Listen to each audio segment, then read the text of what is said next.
Good afternoon, everyone, and welcome to Part 3 of the Stimulant Use Disorder webinar series. We're really happy to have you. Today's series will concentrate on implementing EBPs to address stimulant use disorders. Our speakers today are Todd Molfenter, Bryan Hartzler, and Denna Vandersloot.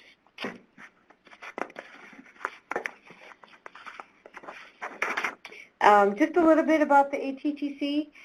We are funded through the Substance Abuse and Mental Health Services Administration. We are part of the ATTC network, which has been around for 25 years. Who we serve, the Great Lakes ATTC serves Illinois, Indiana, Michigan, Minnesota, Ohio, and Wisconsin.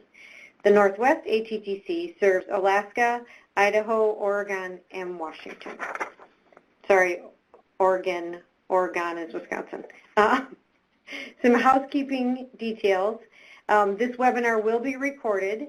Recording and PowerPoint slides will be available on the Great Lakes ATTC and the Northwest ATTC websites. Their websites appear on this slide. This webinar does not include CEUs. Just a couple more housekeeping. Today's audio will be broadcast through your computer speakers, so please make sure that they are turned up and on. There is no call-in number available. And please use the chat box for questions or comments. We will, because there is a lot of information to get to, we will not have a Q&A session at the end of the presentation, but there will be an FAQ document with the questions and responses that will be available online.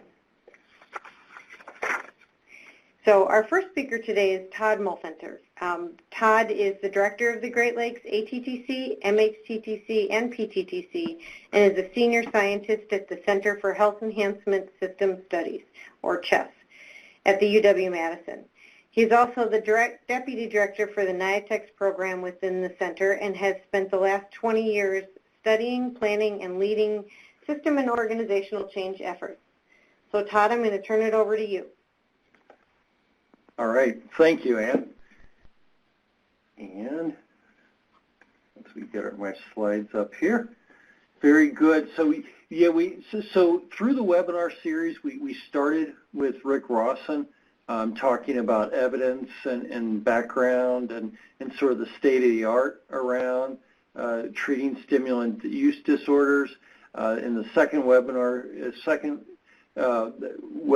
we talked about some case examples, or presented some case examples around how different organizations around the country are approaching stimulus use disorders. And in this one, we're going to continue that conversation and have a bent to the conversation around using implementation science to get some of these evidence-based practices implemented. And so the part I'm going to talk about is just some basics around implementation science as they apply to the evidence-based practices we're going to be talking about here. And then Bryan and Denna are going to get more specific around contingency management and the matrix model. Having said that, so treating stimulant use disorders, a few things I think that are worth saying up front. First, there's no evidence-based medications for stimulus use disorders, as most of us know, but that's a really big deal considering for opioids and alcohol use disorders that medications are a central part of treatment.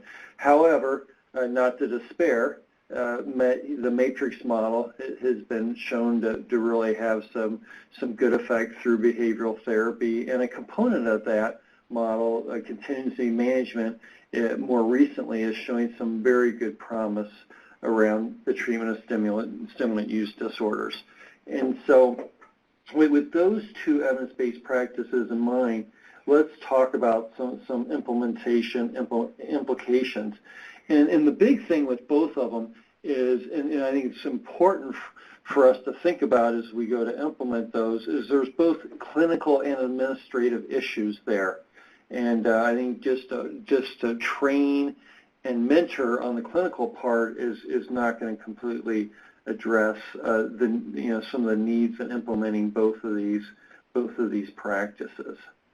We're going to take it from an implementation science perspective, and really the things we're going to talk about here are evidence-based practices around implementation, and a lot of these are just sound practices that have been very helpful with implementation over the past couple decades.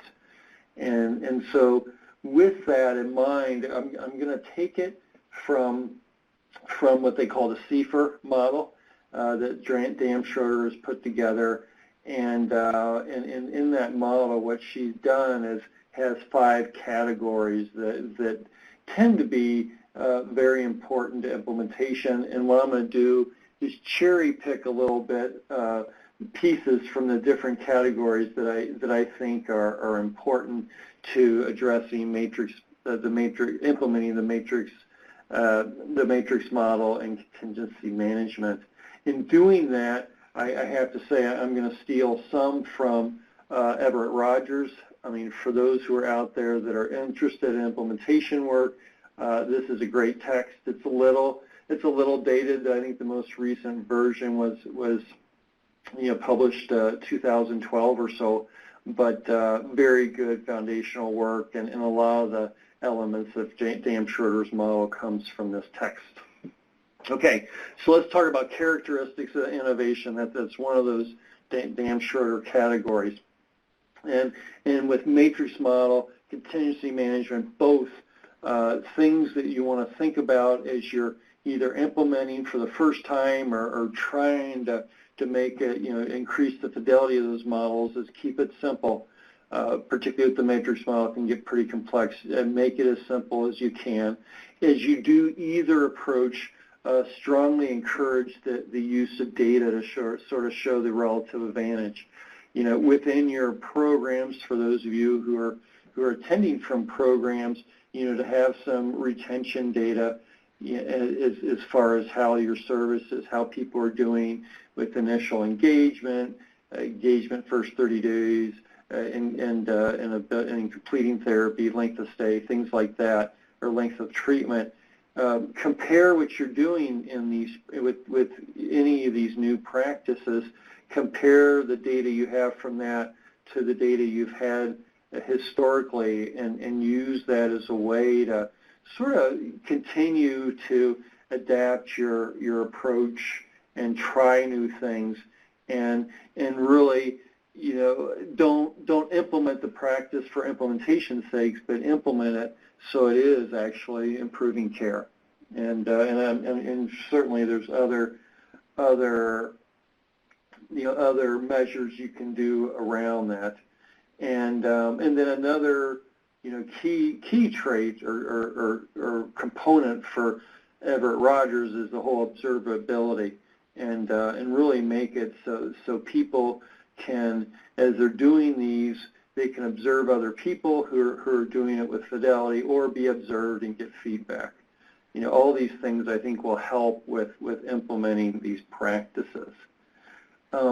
Other things that are really important for anything you're going to implement, but these practices in particular is, she would say the inner setting, but we'll just call it the organization, wherever you're doing this, and the key importance of leadership. And you're like, oh yeah, of course, I hear that all the time. Leadership is important, but things that you can specifically do around leadership is to have an executive mandate where you have a key leader or two that really endorses it, and then have a key leader or two, or a key clinician or two as well, that really can be the champions for this. I mean, those things really are important for any kind of evidence-based practice you're going to implement, whether it's around contingency management, matrix, MAT, motivational interviewing, you name it. And then lastly, have a change agent This is another Everett Rogers piece. If you were to read that book, he's entirely focused on Iowa farmers using drought-resistant seeds, and he's sort of taken that and really made it really helpful for us to understand other things to implement. In your setting, having a person who's a change agent, I think in NIATEX we call it a change leader, but someone who can really keep things going and make sure that what you're implementing is going to stay on task. Individuals involved, that's another one of J.M. Schroeder's categories. I think the only point I'll make there is training alone is not sufficient. I think training is necessary and not sufficient as well. And so to have ways for people to learn skills in addition to the training is really important. And again, find and cultivate those champions. Other things to do if you're having issues with buy-in, which is often the case with some of these, is use things like motivational interviewing, the same things you're using in some of your therapies, that use that as a way to sort of advocate for the practice and to get people behind it. In an academic detailing too, that's an approach that pharmacy reps honestly use with physicians, where they really will sit down and have just a basic approach where they use data and stories to really provide rationale for why a given medication or practice is more important than current practice. Moving along, the implementation process. One must first learn by doing, for though you think you know it, you have no certainty until you try. Conduct walkthroughs, conduct simulations, role play, do what you need to do to give people a chance to test these practices and test them in a way where it's a test. It's not, with contingency management, often you have to try that a few times just to get it working right in your culture and in your setting. And so, don't be afraid to say, hey, we're gonna try this, and do some tests. I mean, I think that will create the best result probably for your organization in the long run. Use a structured change process whenever you can. Sort of the latest and greatest for a lot of implementation people is Saldana with their stages of implementation. Those are listed here. You can easily look those up online. I think what I like about a structured change process is sometimes, if people are going to implement an evidence-based practice, they're like, okay, we're going to do this training, and then we're set to go. And I think if you have a structured change process like this, you start thinking through some of the other elements that are really important to getting a practice effectively implemented. Other things to think about in the implementation process, learn from others. I think what we're doing on this webinar today is important. Learn from colleagues and peers who have implemented this. With both of these practices, you're not the first. Set targets to be able to evaluate how you're doing around fidelity, around performance. Are people staying in treatment longer? Are other kinds of desired outcomes being achieved? And again, pilot test and test these as you go along. With the whole implementation piece, as you approach it, implementation is a science. I think all these things I've mentioned have different evidence bases behind them. Some of them hopefully are, I know probably you're thinking, well, quite a few of these are intuitive, and that's good. It's good that they're intuitive because they're not practiced by all. And really, as you go, always err on the side of making things easier, and really be open to removing barriers as you go. Just with both these practices, you can spend a lot of time planning. I think some time planning is good, but with some of it, you need to try it and really work on it as you go. And so to provide some more specific examples of issues around both these practices, you're going to have Bryan and Denna to talk about that.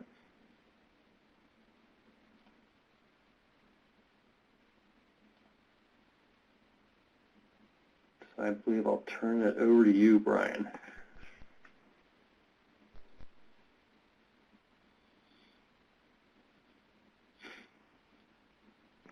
Hi, this is Ann. I'm just going to do a really quick introduction of Bryan, and then we will turn it over to him. So Dr. Hartzler is a senior research scientist at the University of Washington Alcohol and Drug Abuse Institute and the director of the Northwest ATTC that provides workforce development activities for the Region 10 states of Alaska, Idaho, Oregon, and Washington. Trained as a clinical psychologist, he has a wealth of experience providing educational and consultative services to healthcare organizations and the workforce they employ. Over the past 15 years, he has conducted several NIH-funded studies of dissemination processes for empirically supported behavioral therapies intended for people with substance use disorders. During that span, he received a K-23 Career Development Award from NIDA, specifically focused on disseminating contingency management to addiction treatment community. Among his current projects is a co-investigator on a NIDA-funded trial that is testing strategies for implementing contingency management at 30 opioid treatment programs in New England. So I'm going to turn it over to you. Thanks very much, Ann, and thank you, Todd. I really want to thank also everybody at the Great Lakes ATTC for their invitation to co-sponsor this webinar series over the summer on stimulant use disorders and services for that condition, and of course today for serving as our administrative host as well as the prior installments of the series. So what is contingency management? That may be a term that's familiar to people out there. Sounds like kind of a technical term, but I suspect that many people, even if it's unfamiliar terminology, are probably using some contingency management principles and relationships and everyday activities they have in their lives, whether that involves a pet or children or students that you mentor. And I guess the common language or elevator version of a definition for contingency management that I would offer today is that it's the use of behavioral reinforcement to shape another's behavior. In the context of addiction treatment, we're really talking about shaping clients' behavior to increase their adherence to treatment, whether that means taking medications that are prescribed, as prescribed, attending scheduled visits, or those types of activities. Also, of course, abstaining from substances that have been problematic in the past. Those are all common measures of treatment adherence. And I think one of the things that may just be worth saying here is that this is difficult work that the workforce does. Obviously, the audience is probably comprised of lots of people that don't need to hear that from me today, but it's difficult work. Contingency management is not meant to be something where we are bribing people to do things that they don't want to do, but rather this is really an opportunity to use positive reinforcement to increase their engagement in the good therapeutic services that already happen in treatment settings, and an opportunity to increase that engagement and thereby optimize therapeutic impact. So you're walking down a pathway to recovery with your clients. So that would be a way that I would conceptualize the use of contingency management in addiction treatment settings. I want to take a quick step back. I know Todd already mentioned some of the prior points made by speakers in our previous installments. The contingency management did come up a couple of times. Once with in Dr. Rawson's initial installment, talked at some length about the long-term cognitive impacts of stimulant use. And I think his exact words when it came to contingency management were that it breaks through the cognitive sludge. To back that up, I am also citing some work there that's a review paper written recently showing that contingency management, when paired with community reinforcement approach, is the single most effective behavioral treatment for stimulants. It's similarly effective for those using cocaine or methamphetamine. I think Dr. Rawson also mentioned that contingency management's been heavily studied, and I found a recent review published earlier this year that shows 648 unique publications. So this is something that's not been avoided by the scientific community. It's certainly been well studied. And despite that, we still have somewhat limited rates of adoption and implementation in the addiction treatment community. So still working on how to get this into the hands of the good people to use it effectively with their clients. Moving on to the second installment, we heard from Drs. DeFelippes and Peavy about specific contingency management protocols. We heard a big dose from Dom about the prize-based protocol, sometimes called the fishbowl protocol, originating with the late Nancy Petrie, a great idea and very popular protocol in which treatment adherence is rewarded by draws from a fishbowl for people to win a chance at prizes of varying magnitude, small, medium, large, or jumbo, I guess, almost like you see at the carnivals.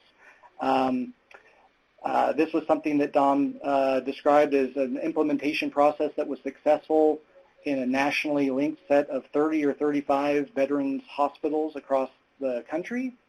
Again, I think a really nice example of a successful large-scale implementation effort. I think Dr. Peavy also talked about a protocol, probably more in passing, but a voucher-based protocol that's built. It was actually an implementation trial that I conducted at Evergreen Treatment Services, where she works, here in Seattle.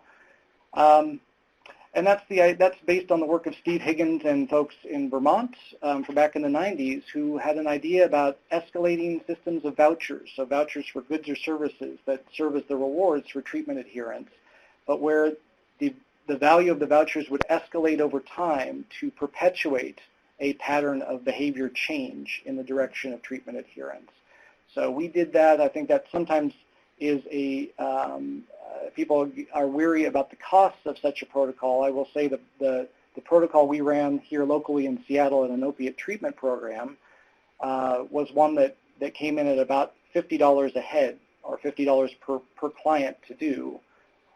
So it was quite a bit more cost effective than some options that have been tested in the past. We did find that was effective in increasing counseling attendance among a very difficult group of newly enrolled patients, polysubstance using patients, that increased their counseling attendance by 15%.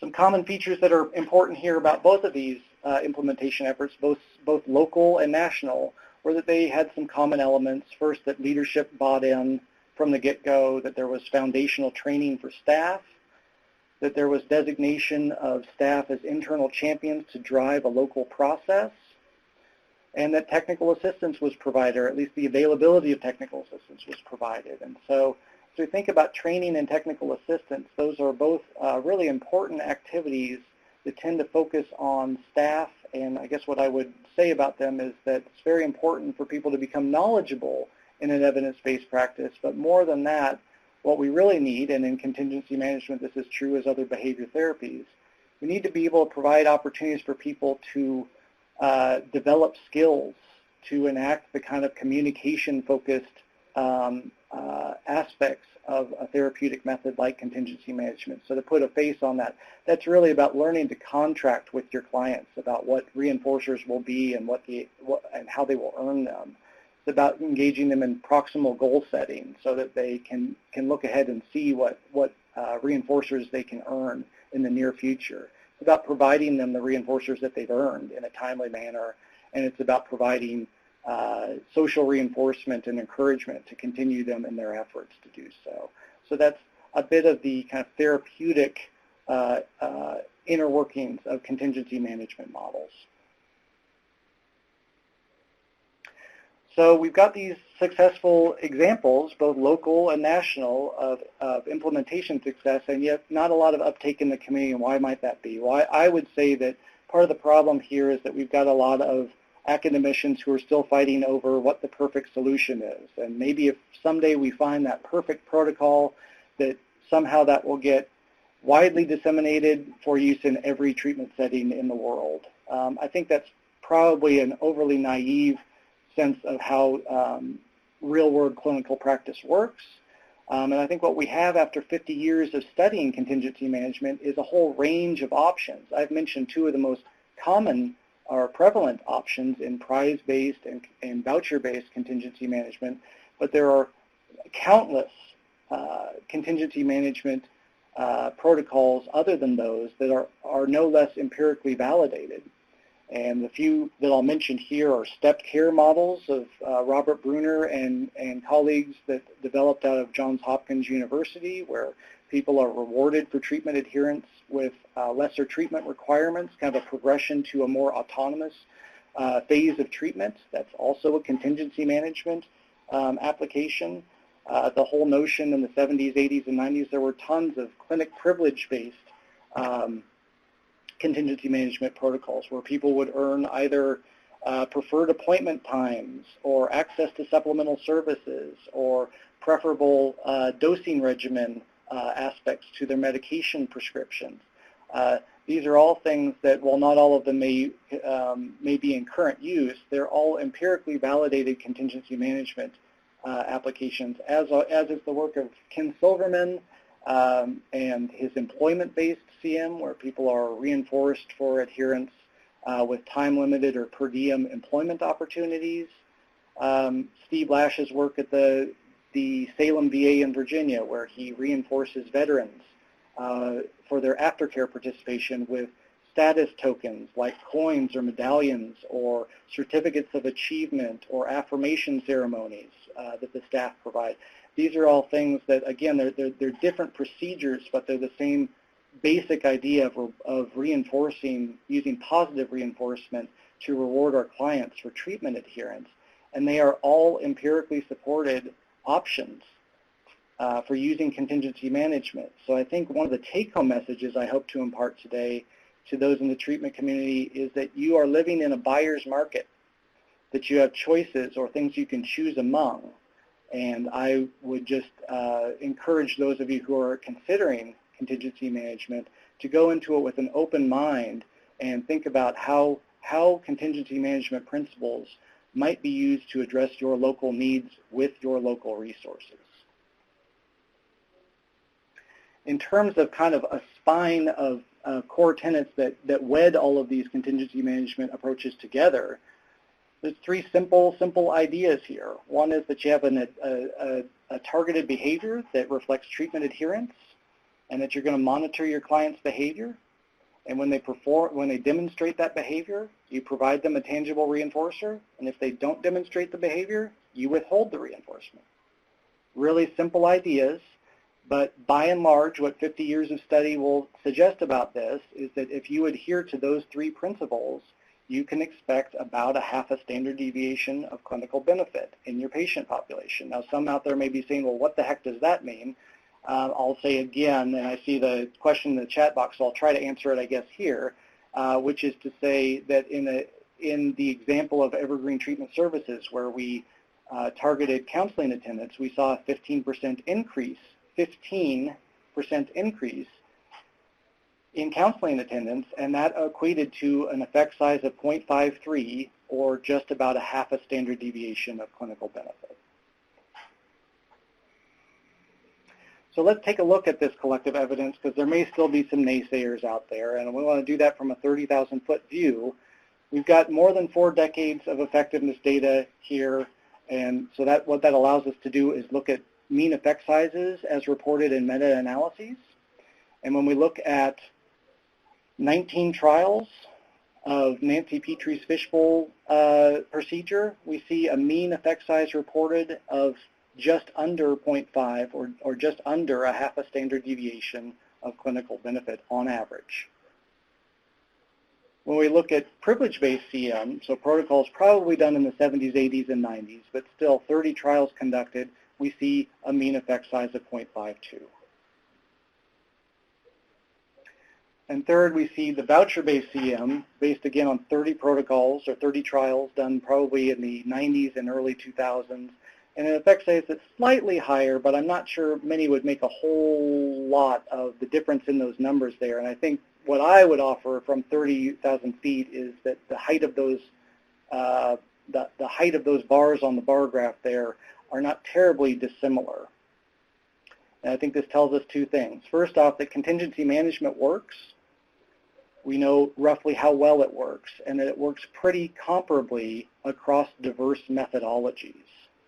And again, I think what this provides those in the treatment community is a data-based rationale for customizing contingency management protocols to your local needs and resources. So how might you do that?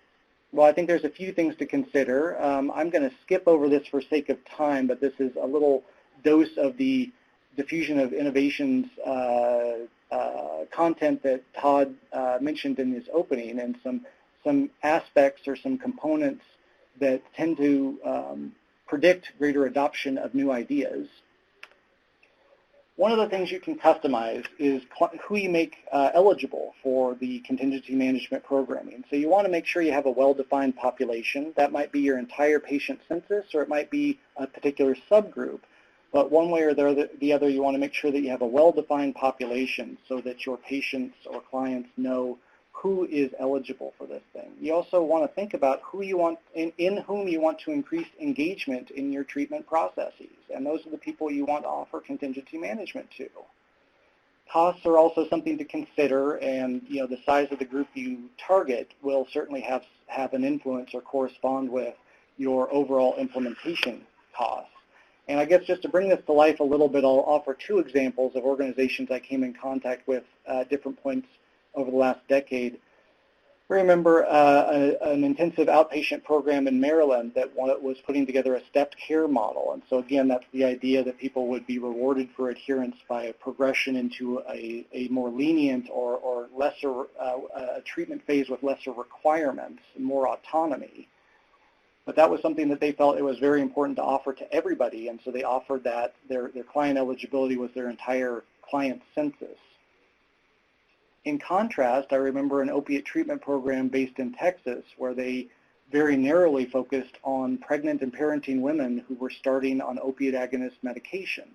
They did this because they really had a commitment to provide great care for that particular subgroup of clientele. They wanted to make sure that they were increasing the engagement of these women during their pregnancy to improve prenatal care and agonist medication adherence. And so that informed their decisions. But again, two different clinics doing very different things, but doing what made perfect sense according to their local needs. Another customizable feature is the behavior that you target for reinforcement. So there's a few things you want to do. You want to make sure that this is an observable behavior. You don't want to rely on clients' self-report. You want to make sure there's a clear outcome, something that does or doesn't happen, whether that's a counseling visit that is or isn't attended, or a urinalysis result that is drug positive or drug negative. Those are two common examples. There are probably others. You also want to choose something that's clinically meaningful. I think sometimes other considerations can come into play, and I'll offer the example of a treatment program, a nonprofit organization that I worked with in the southeastern United States that looked at their reimbursement streams and saw that they got a disproportionate level of reimbursement through group therapy attendance. Now, group therapy attendance is observable and it has a clear outcome and it's clinically meaningful, but for this particular clinic, it was an opportunity to implement contingency management and to do so in a way that wound up providing not only the budgetary surplus to allow themselves to entirely cover the implementation costs, but also provided a budgetary surplus to expand other services to their clientele. So I want to make crystal clear this was a non-profit organization doing so, but this was a creative and opportunistic use of customized contingency management programming.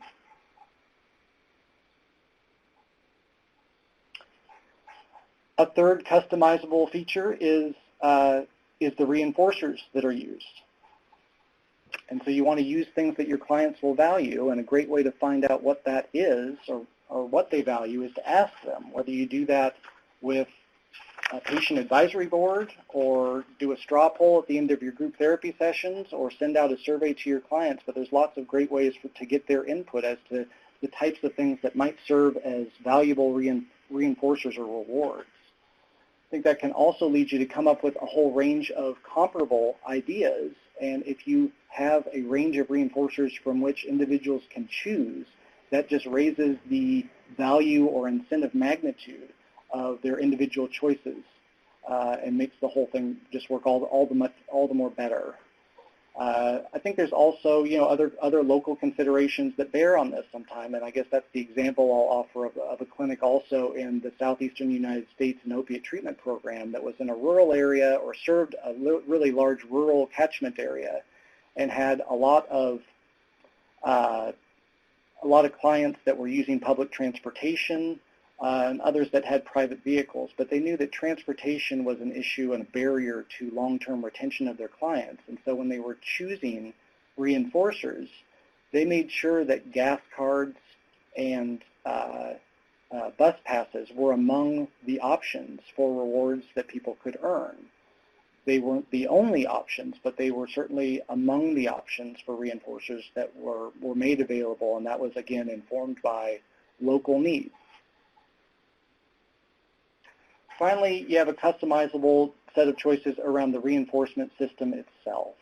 And so I think what I would suggest to people in the treatment community is that they think about their existing service structure and think about how to make things compatible with the recurrent contacts that already occur in your programming between staff and clients. Contingency management delivery, kind of the communication elements I mentioned earlier, is something that can be done in roughly 5 to 7 minutes. It's something that can be layered on top of other types of therapeutic services that are being offered, whether that's motivational interviewing or cognitive behavioral therapy or dialectical behavioral therapy or what have you. This is something that can be nicely layered on top of that without much time or effort. It's something that a lot of protocols can be done in group sessions or in individual sessions.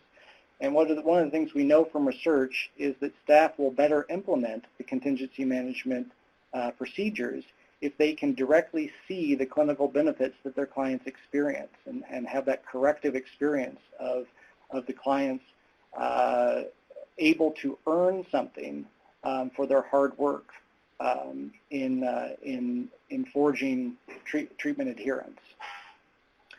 You also want to keep in mind that you've got other systems involved in your clinic operation. So from a billing perspective, you want to make sure that there's a way to account for the purchase and distribution of material rewards to your clients.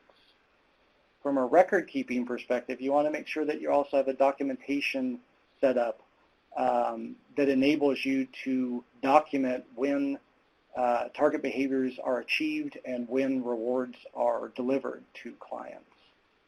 And a bigger, broader point is, probably goes back to the Everett Rogers stuff, is keep things simple for your staff. Some of these protocols are really well intended, but you can see from reading about them that they're quite complicated and time consuming.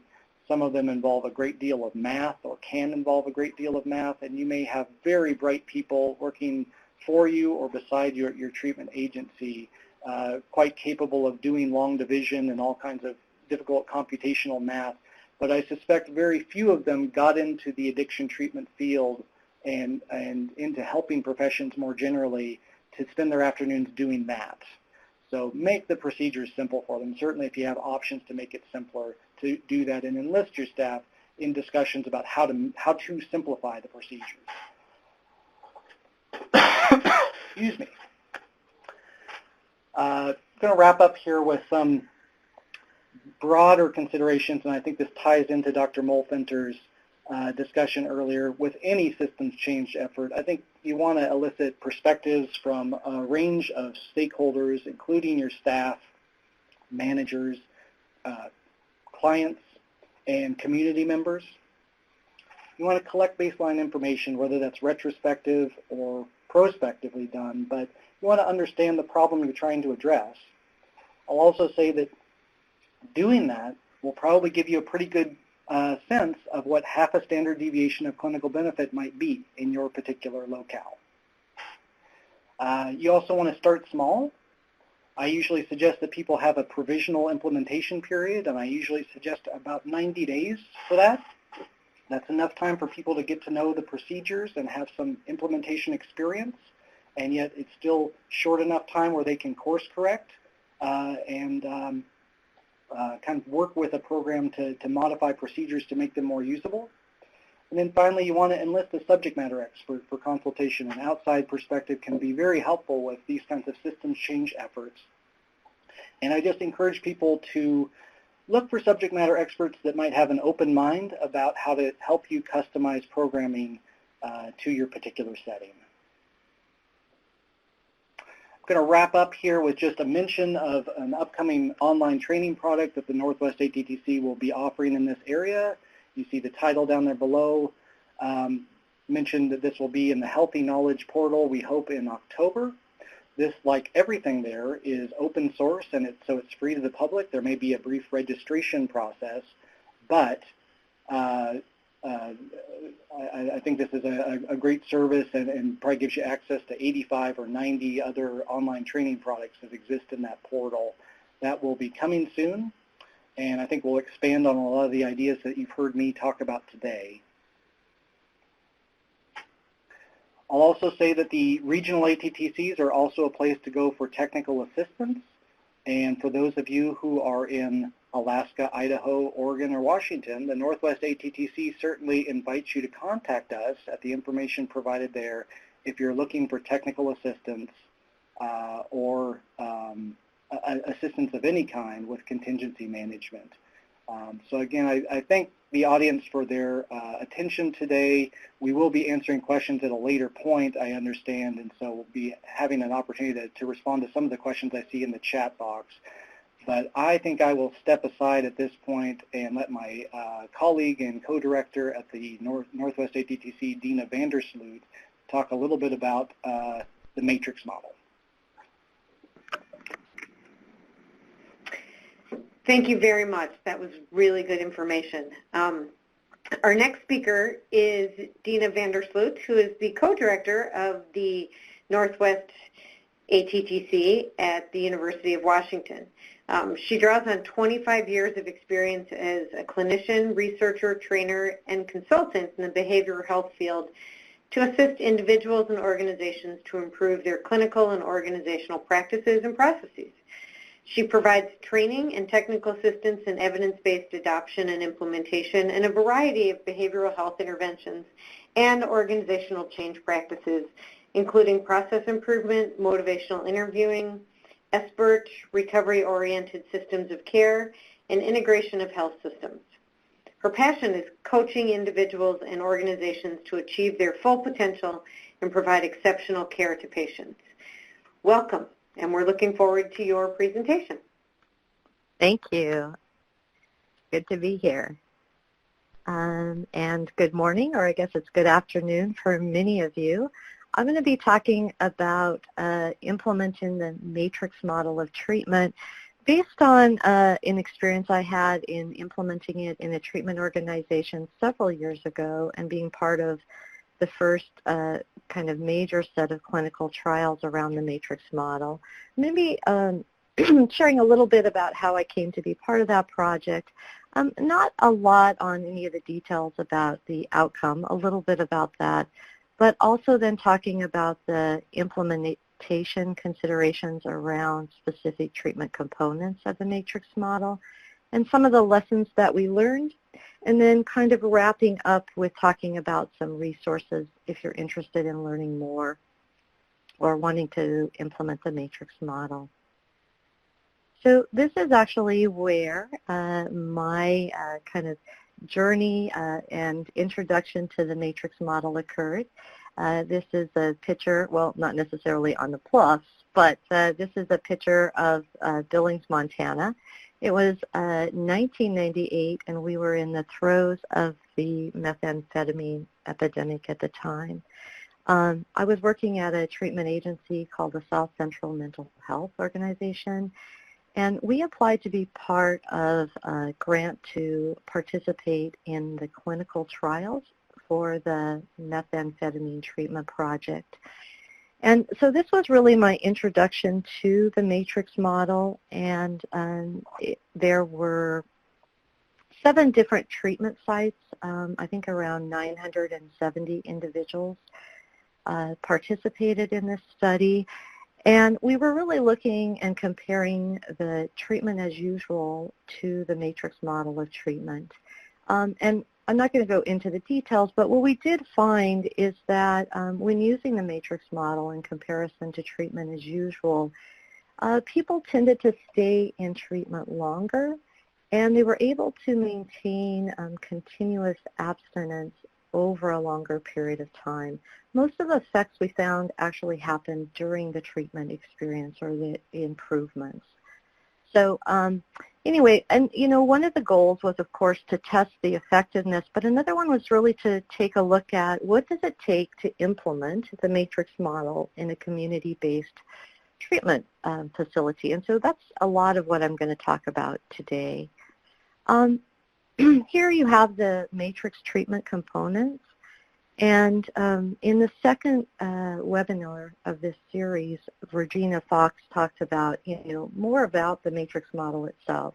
So I'm really going to talk about these more as they relate to if you're thinking of implementing the matrix model, what are some considerations to be thinking about. Before I delve into that, though, I thought it might be helpful to see a sample schedule. The matrix model of treatment is really developed to be an intensive outpatient treatment model. It's been adapted. One of the individuals, I spoke to a few different individuals as I was preparing for this who have recently implemented matrix.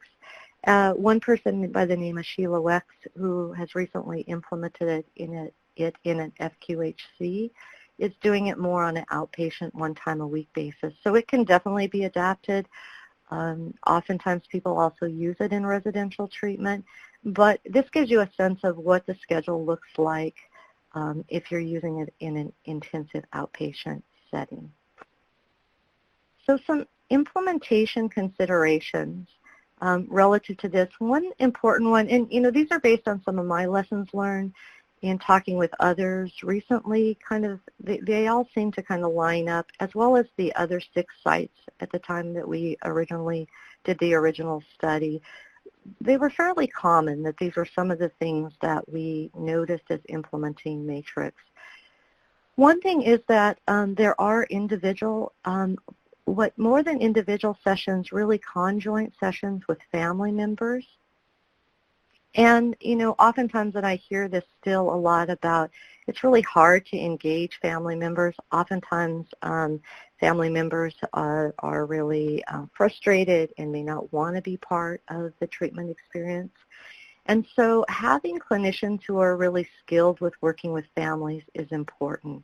And, I know part of it is, do these individuals even have family members or significant others in their life to involve?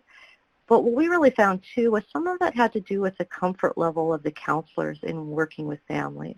So if you're thinking of implementing this, the Matrix Institute, which originated or is in Los Angeles, California, a lot of their therapists, at least at the time that I was an active part of this project, had backgrounds in marriage and family. So they were very comfortable working with individuals and with families. And so, thinking about having somebody with skills for working with families can be an important consideration.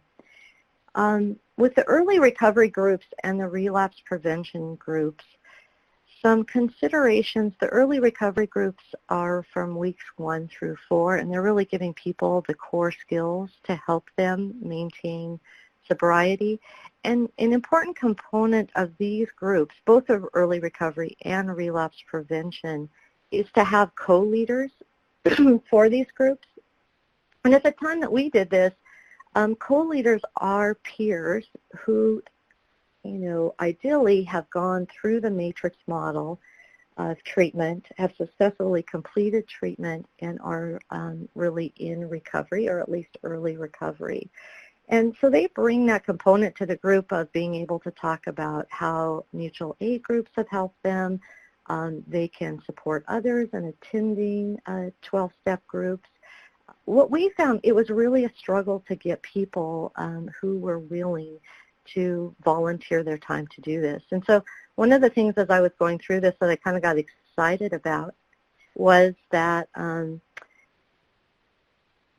excuse me just a sec, I have a call trying to come into my phone and I need to, oops, there. So I don't know if you can hear that beeping or not. Anyway, so one of the things for this was I was thinking, you know, people who have peer support specialists or recovery coaches, that would be a great role as a co-leader of these groups.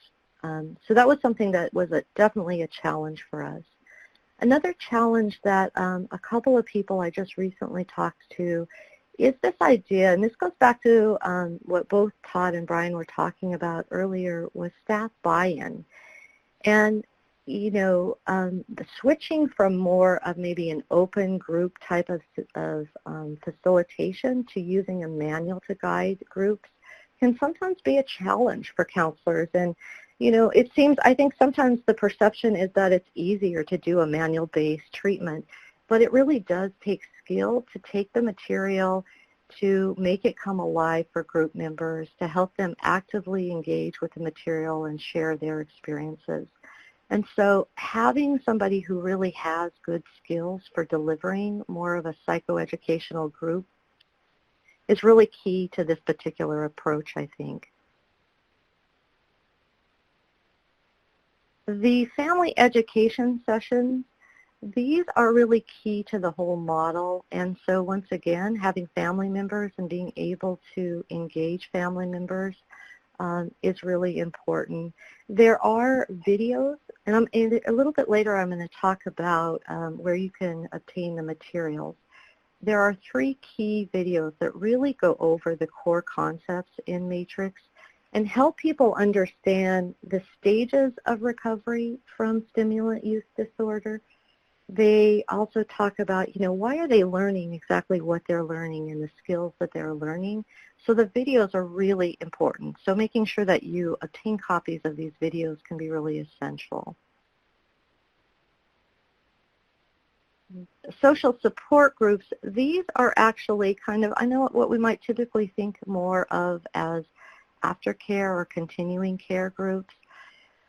One thing that many of the sites found that it was hard to initiate these groups when you're just starting to implement Matrix because they really depend on people who have had some experience with recovery, some long-term recovery to support those who are early in recovery. And so in many ways they're alumni groups. So, you know, one strategy might be to pull other alumni individuals into this group who may not necessarily have gone through the Matrix treatment, but who have been in, you know, have some period of recovery. So that was a little bit of a challenge to actually get in place. And the final treatment component that I wanted to just touch base on really quickly is this idea of drug or urine testing. And that in the Matrix model, it is really seen as a clinical tool, not a punitive tool in any way. And so one of the things that we ran into and we were successful with is we were able to have, we had a community group, advisory group as we were doing this, partly because it was a research project, so a little different than if you're just implementing this. But we had one and we were able to work with probation and parole so that they would allow, they wouldn't ask for us to release the information. They would do their own drug testing and we could do ours. So it really became a way to help people if they were having positive UAs to talk about what was working or not working for them and what they might need. And this is another one that can be tricky to actually implement because there is a cost factor to it. But it really is an essential piece of the treatment model. So finding maybe if insurance or your funders don't pay for this, how might you actually get that funded is something to consider. So those are kind of lessons learned relative to individual components. Some lessons, kind of more general lessons learned, include this idea of creating staff buy-in is so essential. So as Todd had talked about, having a change team, having people actively involved in the process is really important. Also involving community partners, as I talked about just a minute ago, in this process. So other healthcare providers, probation and parole, child welfare. As you're implementing something new, having your key stakeholders being involved can be helpful. Another piece is motivational interviewing is an important foundational skill for the matrix model, and so it can be really helpful for people either before or once they've been trained in matrix to also have some MI. Maybe they've already had some in the past, but maybe some refresher MI training can be helpful. And this is kind of maybe a number one lesson learned, and Sheila Wex, who I talked to, really talked about having a strong clinical supervisor who can support the skills and help people really learn how to do it, someone who is familiar with matrix, who can help and really mentor and coach and provide the ongoing training. One thing that we found too is group dynamics can be affected. People's primary diagnosis was stimulant use disorder, methamphetamine use disorder. Excuse me. And so, and of course, that's not the only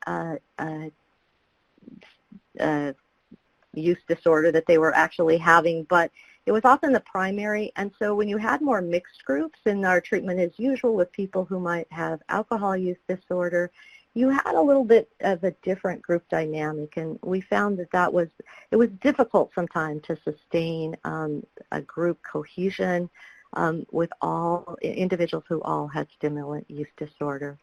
Another consideration is gender-specific groups. In just a minute here, I'm going to show you the different adaptations of matrix. So you might want to consider, if you have women groups, there's a women-specific manual. And, you know, I like this as a kind of, to wrap this up, was to really use a change management strategy and hold the course. So there is training, but of course, that is just one component of a change management strategy. So really kind of using the implementation tools. So there are a couple different sources for obtaining the matrix manuals. One is through SAMHA website, which I left out the S on this, I just noticed. But these are free. You can download them. You can see here on this slide the different manuals that are available. They are public domain, so they're free, and they can be translated and adapted. Now, the videos at one time were available on the website, but I wasn't able to access them the last time that I checked, and so that might be a downside. The other source is the Hazelden matrix manuals. Of course, there is a cost for these. The hard copies can be purchased. The key videos are available through this. And I guess one of the probably maybe benefits of this particular version is that the broader language includes all drugs and alcohols, not just stimulant specific. But it is under copyright and isn't in the public domain. But as you can see here, we have the links so that you can learn more about that. Here is a kind of a list of some of the manualized adaptations that the Matrix Institute, which is now called Claire Matrix actually, that they have done around the matrix model, so, and where you can obtain information. So some of them are available through the SAMHSA website, and others are available through Hazelden. One that I just want to quickly note here is there are some new manuals or updated core matrix manual on the Hazelden that includes a section on medication-assisted treatment. I haven't actually seen that, but I think that would be really helpful to have. And, you know, if you're interested in training, the primary organization that I'm aware of is Claire Matrix that provides the training. I obtained this information off their website, and so hopefully it's accurate. But if you go on their website, I mean, they have some that are available that they provide kind of open trainings in Los Angeles. I know they also do some training that's specific for organizations. There may be others providing it, but that's kind of the key people. They do a basic 2-day training, and then they do a key supervisory training for the supervisors to gain additional information and skill development from kind of mentoring and coaching others. And I know we're not doing questions here, but please type in your questions if you have them. And I also, in the slides, there's some resources and references. So if you want additional information, and I think we're at the top of the hour. So thank you, everybody, for being on the webinar, and hopefully you've found a resource or two that will be helpful. Thank you so much. All really, really great information. I just want to remind people that we have a couple minutes. If you want to just put some questions in the chat box, I will be sure and forward them on.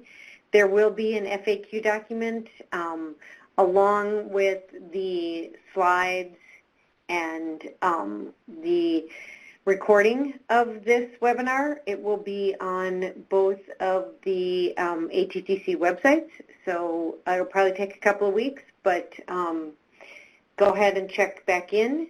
And again, if you have any other questions, please put them in the chat box. And I just want to thank everyone, our speakers, our producer, and all of you who listened. Thank you.